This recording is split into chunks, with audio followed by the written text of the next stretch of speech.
Why Narasimham do like this? He totally misunderstanding. What you say last? ஒரு கதவு மூணா இன்னொரு கதவு திறக்கும்னு சொல்றீங்க. அதாவதுப்பா நரசிம்மா வந்து என்னைய புரிஞ்சுக்கிறல. நான் வந்து சுமி பேசின பேச்சுக்கு கண்டன குரல் தெரிவிக்கலையா. நான் அவ்வளவு தூரம் அழுதேனே, கதர்னேனே, எதுக்கு எனக்காக இவர் வந்து பேசல, உண்மையான அண்ணனா இருந்தா அதெல்லாம் பேசியிருப்பாரு, வச்சிருப்பாருன்னு சொல்லி அவங்களுக்கு என் மேல கோவம். அதனால எனக்கு என் கூட பேசல. நானும் வந்து சரி ரைட்டு, எங்க அம்மா எத்தனையோ விஷயங்களுக்கு, எத்தனையோ காரியங்களுக்கு, எத்தனையோ இதுக்கு அவங்க எனக்கு எவ்வளவோ செஞ்சிருக்காங்க.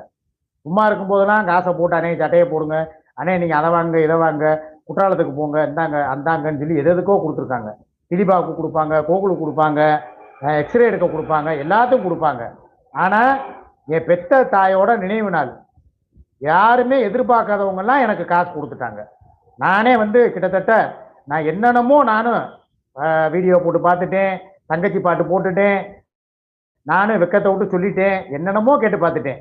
ஏமா உன் சார்பா ஒரு 100 ரூபா கூட கொடுமா, போதுமா, உன் பேரை சொல்லி ஒரு ஒரு ஊதுபத்தியை பொருத்தி வைக்கிறேன், இல்லை ஒரு பழங்கள் கம்ப்யூட்டர் சாம்பிராணி ஏதோ ஒன்று அப்படின்னு சொல்லிக்கிட்டே இருக்கேன். பிடிவாதத்துக்கு, அதாவது பிடிவாதத்துக்கு மருந்து கிடையாது.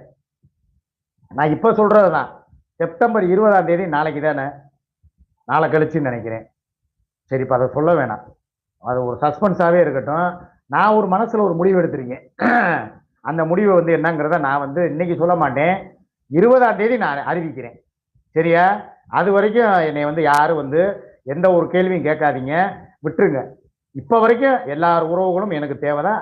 ஒரு கதவு மூடுனா இன்னொரு கதவுனா அதே மாதிரி என் தங்கச்சி எப்படியோ அதே மாதிரி இன்னொரு சகோதரி, கர்த்தரின் ஆசி பெற்றவர்கள், கர்த்தரின் குழந்தை, மேரி மாதாவின் குழந்தை, எப்படி வேணாலும் வச்சுக்கிடலாம். அவங்க எனக்கு உதவி பண்ணாங்க. என்னன்னே நாங்களும் உங்க தங்கச்சி தானே, அவங்க இல்லைன்னா நாங்க செய்யறோம்னு சொல்லி உதவி பண்ணாங்க. நான் இல்லைன்னு சொல்லலை.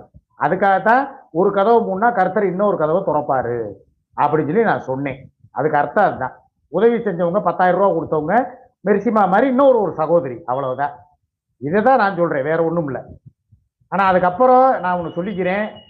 சரி வேணாம், இன்னைக்கு சொல்ல வேணாமே, விட்டுருங்க, ஒரு சஸ்பென்ஸாகவே இருக்கட்டும். 20ஆம் தேதி வரைக்கும் பொறுங்க. 20ஆம் தேதி 6 மணி லைவ்ல நானே பேசுவேன். வெயிட் பண்ணுங்க, வெயிட் பண்ணுங்க. என் மனசுல இருக்கிறதுல அன்னைக்கு நான் கொட்டுறேன். அது வரைக்கும் எல்லாம் அமைதியா இருக்கணும். யாரும் எதுவும் பேசாதீங்க. ஓகேவா?